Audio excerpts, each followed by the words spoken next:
मैं डॉक्टर रमेश शुक्ला एक बार आपका फिर से स्वागत करता हूं आपके अपने online educational platform the Lucknow study station पर।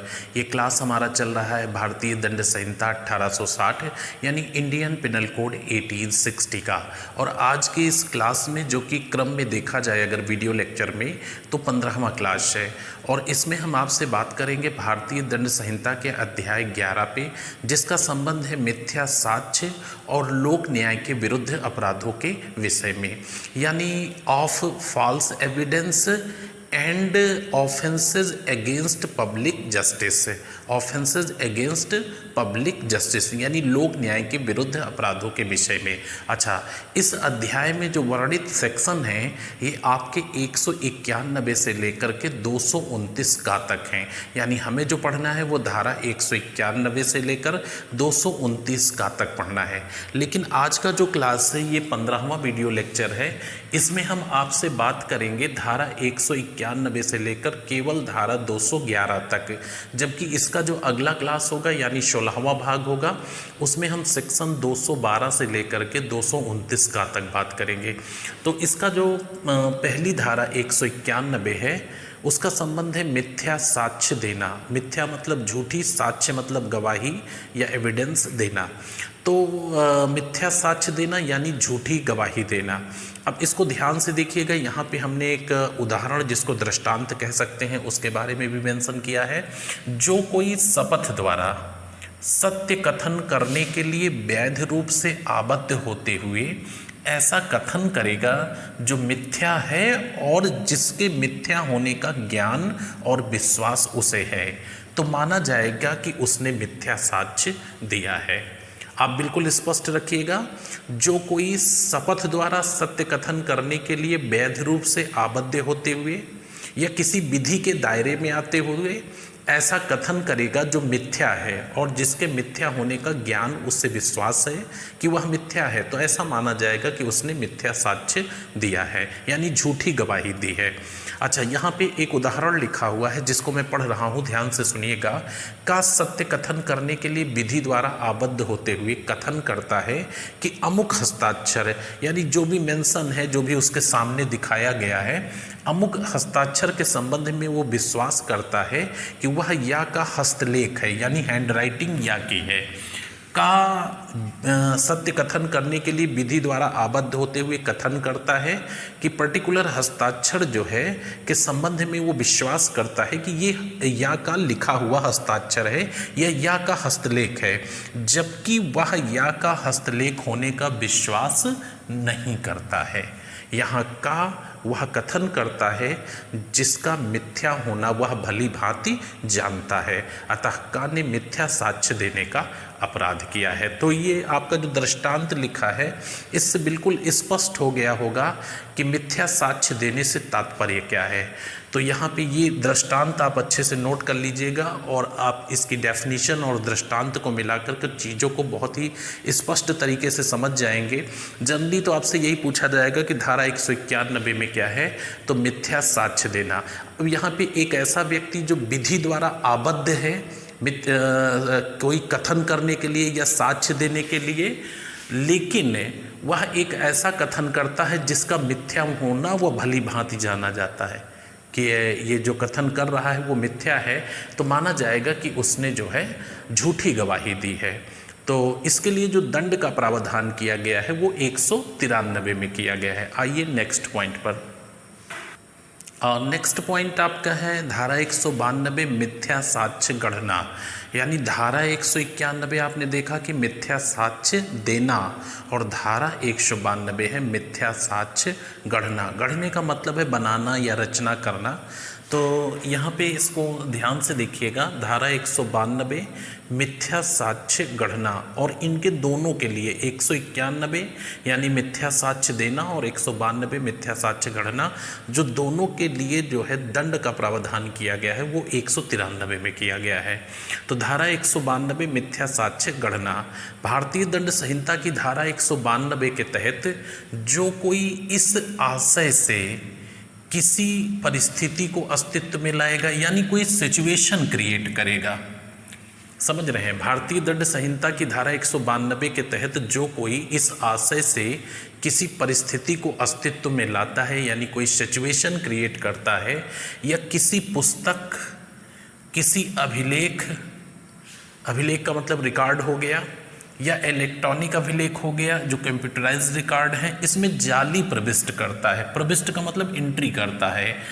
तो किसी पुस्तक में, किसी अभिलेख में या किसी इलेक्ट्रॉनिक अभिलेख में जाली यानी नकली एंट्री करता है, या झूठा कथन अंतर्विष्ट रखने वाला कोई दस्तावेज रचता है, कि ऐसी परिस्थिति जाली प्रविष्ट अथवा झूठा कथन किसी न्यायिक कार्रवाई में या किसी लोक सेवक के समक्ष प्रेजेंट हो, दर्शित हो मतलब प्रेजेंट हो, तथा इस झूठे साक्ष्य के आधार पर वह लोक सेवक या न्यायिक कार्रवाई में गलत राय बना ले। चूँकि एविडेंस के आधार पर ही निर्णय किए जाते हैं, तो एक ऐसा एविडेंस जिसका मिथ्या गणना क्लियर है कि वह मिथ्या एविडेंस बनाया गया है, और वह लोक सेवक या न्यायिक कार्रवाई में इस तरह से प्रेजेंट किया जाए कि वह लोक सेवक या न्यायाधीश एक गलत राय बनाए, तो यह मिथ्या साक्ष्य गणना कहा जाएगा। तो यह मिथ्या साक्ष्य गणना कहा जाएगा। तो काफ़ी इम्पोर्टेंट है, इसको बहुत ही ध्यान से लिखिएगा। धारा 192 मिथ्या साक्ष्य गणना। लेकिन जब डिटेल की बात आती है तो डिटेल आप बिल्कुल इसी तरह से लिखिएगा कि भारतीय दंड संहिता की धारा 192 के तहत जो कोई इस आशय से किसी परिस्थिति को अस्तित्व में लाएगा, या किसी पुस्तक, अभिलेख, इलेक्ट्रॉनिक अभिलेख में कोई जाली एंट्री करेगा, या झूठा कथन धारण करने वाला कोई दस्तावेज तैयार करेगा, या ऐसी परिस्थिति जाली प्रविष्ट अथवा झूठा कथन किसी न्यायिक कार्रवाई में या किसी लोक सेवक के समक्ष दर्शित हो, तथा इस झूठे साक्ष्य के आधार पर वह गलत राय बनाए, तो मिथ्या साक्ष्य गणना कहा जाएगा। यहाँ पे एक हमने उदाहरण लिखा है, काफ़ी अच्छा सा दृष्टांत है कि का एक बॉक्स में, एक बॉक्स का मतलब संदूक हो गया, का एक बॉक्स में जो या का है इस आशय से आभूषण रखता है कि वे उस बॉक्स में पाए जाएं, और इस परिस्थिति में या चोरी के लिए दोष सिद्ध ठहराया जाए। यहाँ का ने मिथ्या साक्ष्य गढ़ने का अपराध किया है। यानी का एक व्यक्ति है और वो जानता है कि यह बॉक्स जो है वो या का है, या के कब्जे में है, उसमें कुछ ऐसे आभूषण या कीमती वस्तु को छिपा देता है, और किसी वजह से ऐसी परिस्थिति आती है कि तलाशी ली जाती है, और तलाशी के दौरान वो चाहता है कि ये या के बॉक्स में पाए जाएं। यहाँ पे या चोरी के अपराध का दोष सिद्ध ठहराया जाता है, और ये माना जाएगा कि का ने मिथ्या साक्ष्य गढ़ने का यहाँ पर अपराध किया है। आइए नेक्स्ट पॉइंट पर। नेक्स्ट पॉइंट है आपका धारा 193, जिसमें मिथ्या साक्ष्य के लिए दंड का प्रावधान किया गया है। तो सेक्शन 191 और सेक्शन 192 के लिए जो दंड की व्यवस्था की गई है वो सेक्शन 193 में की गई है। सेक्शन 191 क्या है? मिथ्या साक्ष्य देना, और सेक्शन 192 क्या है? मिथ्या साक्ष्य गणना। तो इन दोनों के लिए जो दंड का प्रावधान किया गया है वो धारा 193 में किया गया है। मिथ्या साक्ष्य के लिए दंड, जो कोई सा आशय विद इंटेंशन, है ना, क्योंकि दंड के लिए किसी भी प्रकार का आशय होना आवश्यक है। जो कोई सा आशय किसी न्यायिक कार्रवाई के किसी चरण में, जो कोई सा आशय किसी न्यायिक कार्रवाई के किसी चरण में मिथ्या साक्ष्य देगा, किस न्यायिक कार्रवाई के किसी चरण में मिथ्या साक्ष्य देगा, या किसी न्यायिक कार्रवाई के किसी चरण में उपयोग में लाए जाने के प्रयोजन से मिथ्या साक्ष्य गढ़ेगा, वह 7 वर्ष तक के कारावास और जुर्माने से दंडित होगा। तो मिथ्या साक्ष्य देना या मिथ्या साक्ष्य गढ़ना, इसके लिए दंड का प्रावधान 193 में किया गया है, जो कि 7 वर्ष तक के कारावास और जुर्माने से दंडनीय होगा। यहाँ पे एक नोट हमने लिखा है, और नोट में चीज़ को क्लियर कर लीजिएगा कि मिथ्या साक्ष्य देना और मिथ्या साक्ष्य गढ़ना दोनों के लिए आशय का होना अनिवार्य है। दोनों के लिए आशय का होना अनिवार्य है। मिथ्या साक्ष्य देने और मिथ्या साक्ष्य गढ़ने दोनों के लिए आशय का होना अनिवार्य है, क्योंकि किसी भी अपराध के पीछे एक गिल्टी माइंड होता है और जब तक गिल्टी माइंड नहीं होगा तब तक किया गया कार्य अपराध नहीं होगा, जिसको हम दुराशय कहते हैं। तो मिथ्या साक्ष्य देने और मिथ्या साक्ष्य गढ़ने दोनों के लिए आशय का होना अनिवार्य है, किंतु मिथ्या साक्ष्य देने के लिए संबंध में सामान्य आशय पर्याप्त है, यानी कॉमन इंटेंशन। मिथ्या साक्ष्य देने के संबंध में सामान्य आशय पर्याप्त है, जबकि मिथ्या साक्ष्य गढ़ने के लिए विशिष्ट आशय का होना आवश्यक है। तो ये 193 ध्यान रखिएगा, 192, 191 और 193। आइए नेक्स्ट पॉइंट पर। नेक्स्ट सेक्शन आपका है धारा 194 और ये बहुत ही महत्वपूर्ण सेक्शन है। 193 में आपने पढ़ा है कि मिथ्या साक्ष्य देने और मिथ्या साक्ष्य गढ़ने के लिए दंड। 194 में भी है, लेकिन एक ऐसा मिथ्या साक्ष्य गढ़ना या देना जो मृत्यु दंड से दंडनीय अपराध के संबंध में हो, तो ये काफ़ी महत्वपूर्ण हो जाता है। सेक्शन 194 मृत्यु दंड से दंडनीय अपराध, जैसे धारा 302 का अपराध, धारा 305 का अपराध, धारा 307 का अपराध या धारा 364A यानी फिरौती के लिए अपहरण, 376 का यानी बलात्कार के दौरान मृत्यु हो जाना, या 376 अंगा यानी बलात्कार की पुनरावृत्ति, या 396 यानी डकैती के दौरान हत्या कर देना। तो अगर इस तरह के कोई दंडनीय अपराध हैं और इनके संबंध में दोष सिद्धि कराने के आशय से कोई व्यक्ति मिथ्या साक्ष्य देता है या गढ़ता है, आप समझ गए होंगे। मृत्यु दंड से दंडनीय अपराध के लिए दोष सिद्ध करने के आशय से मिथ्या साक्ष्य देना या गढ़ना। भारतीय दंड संहिता की धारा 194 मृत्यु दंड से दंडनीय अपराध के लिए दोष सिद्ध कराने के आशय से दिए गए मिथ्या साक्ष्य या गढ़े गए मिथ्या साक्ष्य के संबंध में दंड का प्रावधान करता है। तो बस आप इतना याद रखिएगा कि सेक्शन जो 194 है उसमें ऐसे ऑफेंसेस जिसमें मृत्यु दंड का प्रावधान है, ऐसे दंड के लिए ऐसे अपराध के लिए दोष सिद्ध कराने के आशय से कोई व्यक्ति मिथ्या साक्ष्य देता है या गढ़ता है तो उसके संबंध में दंड का प्रावधान सेक्शन 194 में किया गया है। इसके तहत आजीवन कारावास अथवा 10 वर्ष तक के कठोर कारावास एवं जुर्माने से दंडित किया जा सकेगा, लेकिन यदि दिए गए साक्ष्य या गढ़े गए साक्ष्य के आधार पर किसी भी निर्दोष व्यक्ति को फांसी की सजा दे दी गई है तो साक्ष्य देने वाले व्यक्ति को मृत्यु दंड से दंडित किया जाएगा। आपको बिल्कुल क्लियर हो गया होगा कि सेक्शन 194 में सामान्य रूप से ये कहा गया है कि ऐसे अपराध जो मृत्यु दंड से दंडनीय है इसके संबंध में दोष सिद्ध कराने के आशय से कोई व्यक्ति किसी व्यक्ति के संबंध में मिथ्या साक्ष्य देता है या गढ़ता है तो वह आजीवन कारावास या 10 वर्ष तक के कारावास या जुर्माने से दंडित किया जाएगा। लेकिन बाय द वे अगर यहाँ पे उस व्यक्ति को फांसी की सजा दे दी जाती है जिसके विरुद्ध मिथ्या साक्ष्य गढ़ा गया है तो मिथ्या साक्ष्य गढ़ने वाले व्यक्ति को भी मृत्यु दंड से दंडित किया जाएगा। तो ये सेक्शन काफ़ी इम्पॉर्टेंट हो जाता है और इसको आप नोट कर लेंगे। आइए नेक्स्ट पॉइंट पर।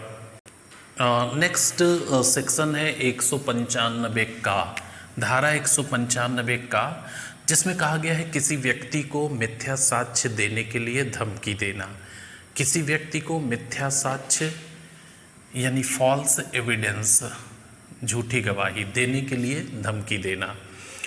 ये धमकी देखिए किसी भी प्रकार की हो सकती है, किसी की शारीरिक क्षति पहुंचाने की धमकी या मानसिक क्षति पहुंचाने की धमकी या किसी व्यक्ति की छवि या ख्याति को खराब करने की धमकी, ये किसी भी प्रकार की धमकी हो सकती है और पर्टिकुलर उसी व्यक्ति को या उससे जुड़े हुए मीन्स उसके परिवार या अन्य व्यक्ति जो उससे हितबद्ध है को भी धमकी दी जा सकती है। तो ये सेक्शन काफ़ी इम्पोर्टेंट है, तो बस आप इसी तरह से ध्यान रखिएगा कि किसी व्यक्ति को मिथ्या साक्ष्य देने के लिए जो धमकी देना है उसका संबंध 195 का से है।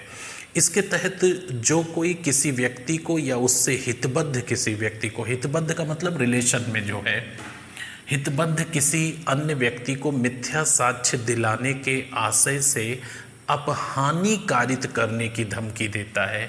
मिथ्या साक्ष्य दिलाने के आशय से अपहानि कारित करने की धमकी देता है। तो हमने बताया कि अपहानि कैसी भी हो सकती है, किसी व्यक्ति को मानसिक रूप से टॉर्चर करना या शारीरिक रूप से क्षति पहुंचाना, या उसकी ख्याति या उसकी प्रसिद्धि को खराब करना, उसे हानि पहुंचाना, तो वह 7 वर्ष तक के कारावास या जुर्माना या दोनों से दंडित किया जा सकेगा।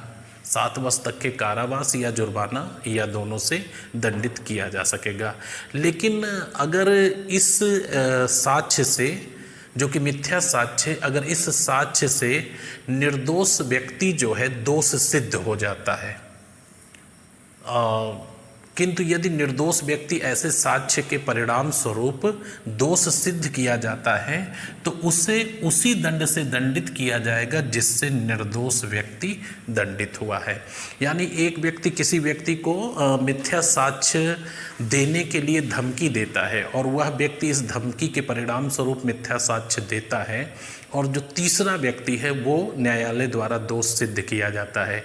अगर ये मैटर खुलता है और उजागर होता है, फिर से ट्रायल पे आता है, तो यहाँ पे जिस व्यक्ति ने धमकी दिया है मिथ्या साक्ष्य देने के लिए और जो व्यक्ति दोष सिद्ध किया गया है, तो जिस दंड से वह दंडित किया गया है एग्जैक्टली उसी दंड से यह व्यक्ति भी दंडित किया जाएगा जिसने मिथ्या साक्ष्य देने के लिए किसी व्यक्ति को धमकाया था।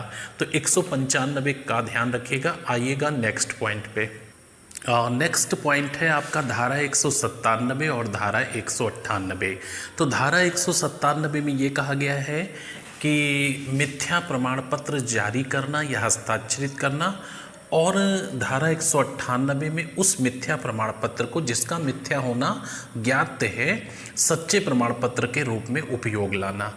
तो इनको दोनों जो ऑफेंसेस हैं 197 और 198, इनको उसी प्रकार से दंडनीय माना जाएगा जैसे किसी व्यक्ति ने धारा 191 का अपराध किया हो, मीन्स उसने मिथ्या साक्ष्य दिया हो, तो 7 वर्ष तक के कारावास से यहाँ पे दंडित किया जा सकता है। धारा 197 है मिथ्या प्रमाण पत्र जारी करना या हस्ताक्षरित करना।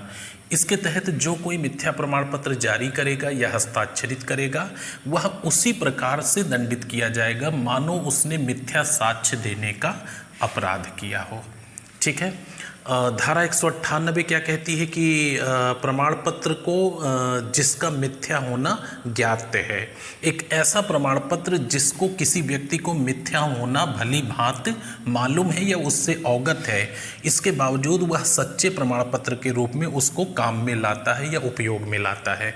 जो कोई किसी ऐसे प्रमाण पत्र को जिसका मिथ्या होना वह भली भांति जानता है बावजूद सच्चे प्रमाण पत्र के रूप में भ्रष्टता पूर्वक उपयोग में लाएगा या इसका प्रयत्न करेगा, तो वह उसी प्रकार से दंडित किया जाएगा कि मानो उसने मिथ्या साक्ष्य देने का अपराध किया है। तो मिथ्या साक्ष्य देने के अपराध के लिए जो दंड का प्रावधान है वो अधिकतम 7 वर्ष तक का कारावास है। तो 197, 198, 197 में है मिथ्या प्रमाण पत्र जारी या हस्ताक्षरित करना, और 198 में है ऐसा प्रमाण पत्र जिसका मिथ्या होना जानकारी में है और उसको उपयोग में लाना। आइए नेक्स्ट पॉइंट पर।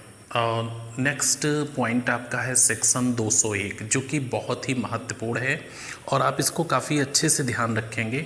धारा 201 में क्या है कि किसी व्यक्ति को जिसने अपराध किया है उसे बचाने के लिए सबूत को मिटाना या सबूत मिटाने में सहयोग देना, या उसे बचाने के लिए जिसने अपराध किया है मिथ्या सूचना देना या मिथ्या इत्तला देना।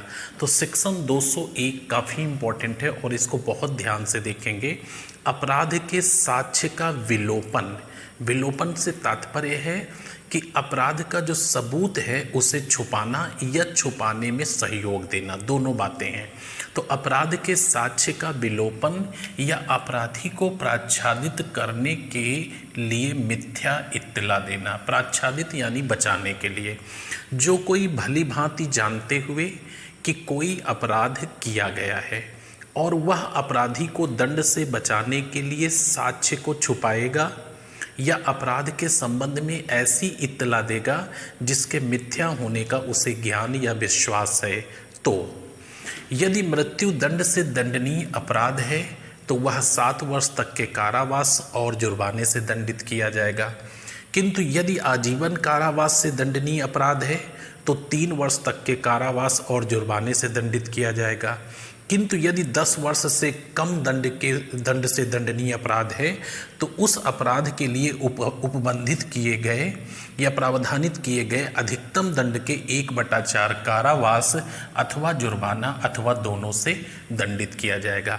ये सेक्शन काफ़ी इम्पोर्टेंट है और सीधा संबंध है कि किसी व्यक्ति द्वारा किसी व्यक्ति को जिसने अपराध किया है बचाने के लिए सबूत को मिटाना या मिटाने में सहयोग देना। तो बिल्कुल ध्यान रखिएगा, जो कोई भली भांति जानते हुए कोई अपराध किया गया है इसके बावजूद वह अपराधी को बचाने के लिए, दंड से बचाने के लिए साक्ष्य को छुपाएगा या अपराध के संबंध में ऐसी इत्तला देगा जिसका मिथ्या होना वो जानता है। तो अगर ऐसा अपराध है जहाँ पे मृत्यु दंड का प्रावधान किया गया है तो 7 वर्ष तक के कारावास और जुर्माने से दंडित किया जाएगा, किंतु यदि ऐसा अपराध है जहाँ पे आजीवन कारावास का प्रावधान है तो 3 वर्ष तक के कारावास और जुर्माने से दंडित किया जाएगा। यदि इसके अलावा कोई अपराध है यानी 10 वर्ष से कम सजा का प्रावधान है तो उसे उस अपराध के लिए जो उपबंधित मैक्सिमम सजा होगी उसका 1/4 कारावास भी हो सकता है या जुर्माना भी हो सकता है अथवा दोनों से भी दंडित किया जा सकता है। अच्छा, यहाँ पे एक छोटा सा दृष्टांत आपको बताते हैं। एक व्यक्ति का है जिसको ये पता है, एक व्यक्ति का है जिसको ये जानकारी है, भली भांति पता है कि उसने खा की हत्या की है। एक व्यक्ति का है जिसको ये भली भांति पता है कि खा ने गा की हत्या की है। ठीक है, एक व्यक्ति का है जिसको ये भली भांति पता है कि खा व्यक्ति ने गा की हत्या की है। अब यहाँ पे खा की मृत शरीर को छुपाने में गा का सहयोग करता है ताकि गा को वह बचा सके, सजा होने से बचा सके, दंड होने से बचा सके। फिर से सुनिएगा, का एक ऐसा व्यक्ति है जो ये भली भांति जानता है कि खा व्यक्ति ने गा की हत्या की है, इसके बावजूद वह गा के मृत शरीर को छुपाने में खा का पूरा सहयोग करता है। और यहाँ पे का ने जो है ऐसा अपराध किया है जिसके लिए उसे 7 वर्ष के कारावास और जुर्माने से दंडित किया जाएगा। क्यों? क्योंकि खा ने जो अपराध किया है वो धारा 302 के तहत मृत्यु दंड से दंडनीय अपराध किया है। तो यदि मृत्यु दंड से दंडनीय अपराध है तो वह 7 वर्ष तक के कारावास से दंडित किया जाएगा। तो ये काफ़ी इम्पोर्टेंट सेक्शन है, अक्सर यहाँ से सवाल पूछ लिए जाते हैं, इसको आप ध्यान में रखेंगे। आइए नेक्स्ट पॉइंट पर। नेक्स्ट पॉइंट है आपका आईपीसी की धारा 209 और 211।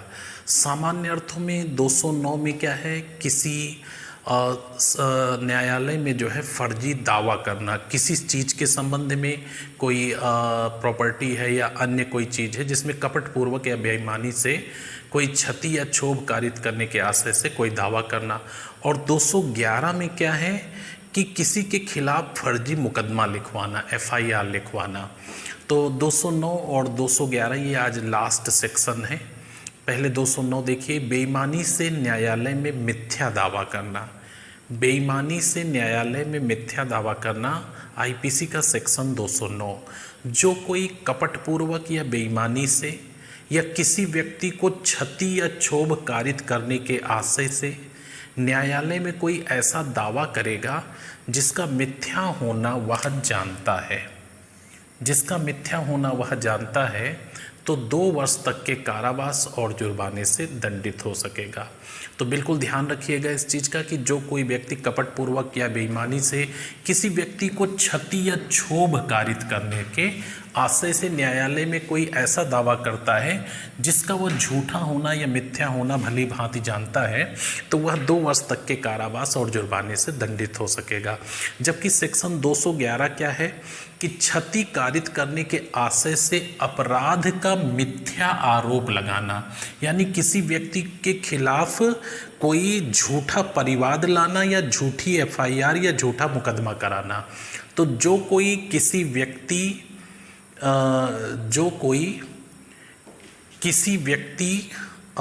इसमें जो है जो कोई किसी व्यक्ति को यह जानते हुए को, यहाँ लिख लो, ठीक है, जो कोई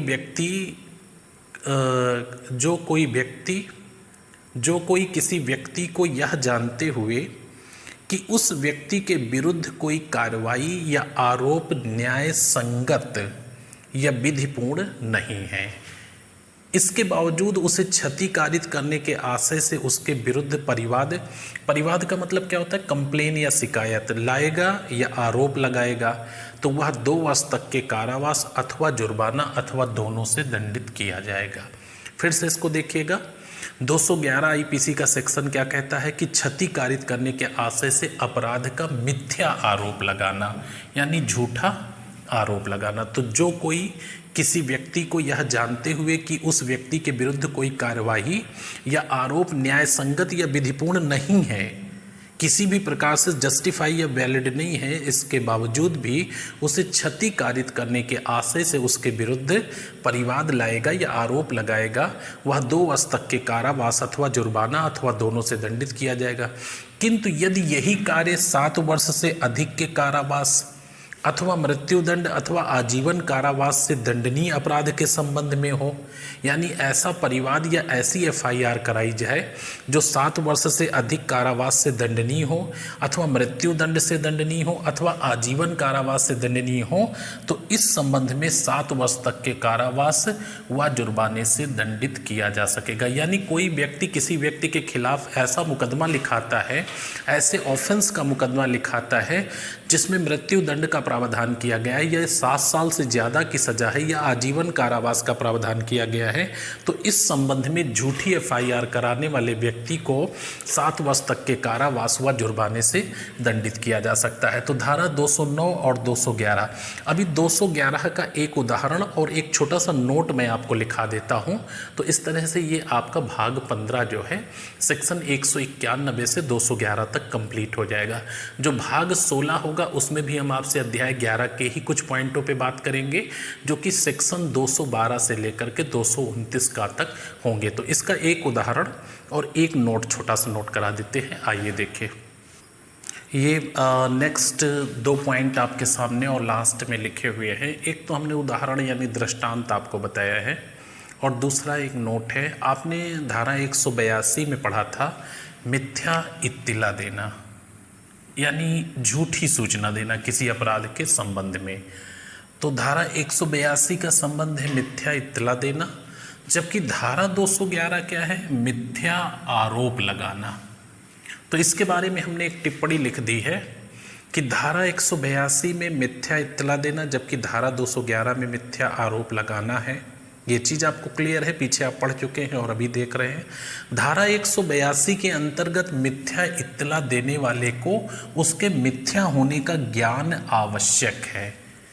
ये चीज़ उसे क्लियर होनी चाहिए कि जो वो सूचना दे रहा है वो मिथ्या है। तो धारा 182 के अंतर्गत मिथ्या इत्तला देने वाले को उसके मिथ्या होने का ज्ञान आवश्यक है, जबकि धारा 211 के अंतर्गत परिवाद बिना किसी न्याय संगत अथवा विधिपूर्ण आधार का होना चाहिए।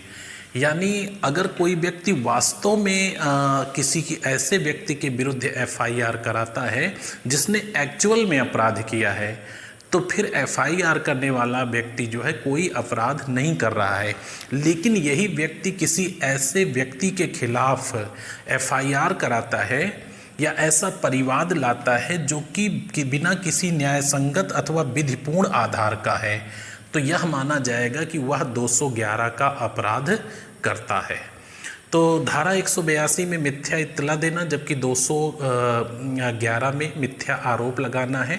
धारा 182 के अंतर्गत मिथ्या इत्तला देने वाले को इसके मिथ्या होने का ज्ञान आवश्यक है, जबकि धारा 211 के अंतर्गत परिवाद बिना किसी न्याय संगत अथवा विधिपूर्ण आधार का होना चाहिए। एक उदाहरण यहाँ पे लिखा था, इसको नोट कर लेना। ए बी के खिलाफ फर्जी एफआईआर लिखाता है। ये सेक्शन 211 का एक उदाहरण है, दृष्टांत कह लीजिए। ए बी के खिलाफ फर्जी एफआईआर लिखाता है और यह मिथ्या आरोप है। अगर ए बी के खिलाफ फर्जी एफआईआर लिखाता है तो यह मिथ्या आरोप है, यानी 211 का अपराध है। एफआईआर के परिणाम स्वरूप पुलिस न्यायालय में चार्जशीट पेश करती है।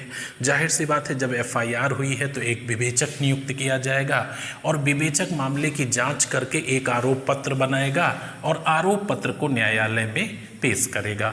तो इस आरोप पत्र के आधार पर न्यायालय संज्ञान में लेकर के आरोप तय करेगा। वहाँ यह वास्तविकतः दांडिक कार्रवाई मानी जाएगी, एक्चुअल में दांडिक कार्रवाई हुई है। तो ये एक दृष्टांत है 211 का, जिसको ध्यान रखिएगा। आज का क्लास यहीं पे ओवर करते हैं। तो इसमें आपने सेक्शन 211 तक देखा, 191 से लेकर के 211 तक। अब हम मिलेंगे इसके नेक्स्ट क्लास में, जिसमें हम आपसे बात करेंगे धारा 212 से लेकर के 229 का तक। तब तक के लिए शुभकामनाएं, धन्यवाद।